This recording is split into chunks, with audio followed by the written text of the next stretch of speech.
12 apprentis au fourneau au cœur du restaurant pédagogique de l'UFA Henri Nominé. La matinée est chargée et placée sous le signe de la solidarité, notamment avec les restaurateurs et traiteurs mis au repos forcé.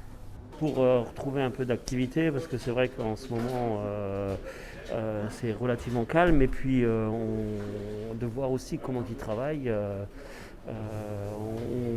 Eux chez nous ne bossent pas, ils sont amenés toute la journée à rester à la maison, et la seule chose c'est la semaine où ils sont à l'école. Donc je pensais que c'était important de venir, de voir s'ils n'ont pas trop perdu, parce que bon, en ce moment...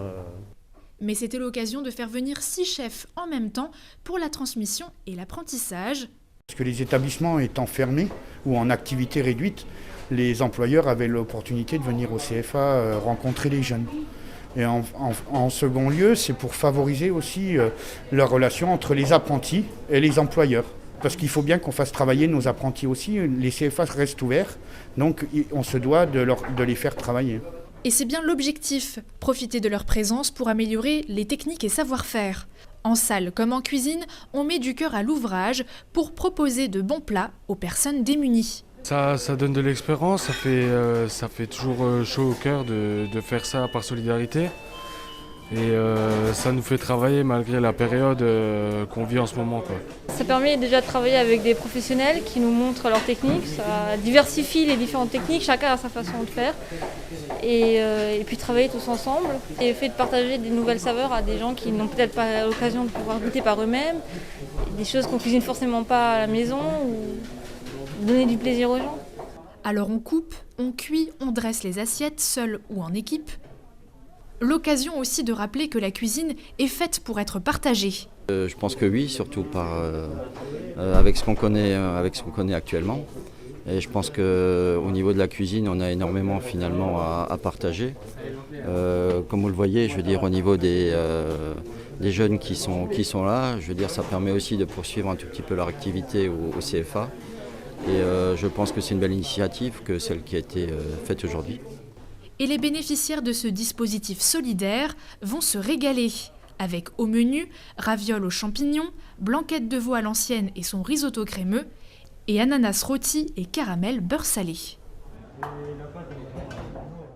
On est maintenant en liaison en duplex avec Bernadette Niklaus. Bonjour. Bonjour Julia.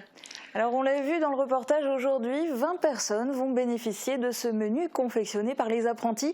C'était important pour le CCAS de proposer ça ? Ah, c'est super, on est preneur pour ce genre d'initiative.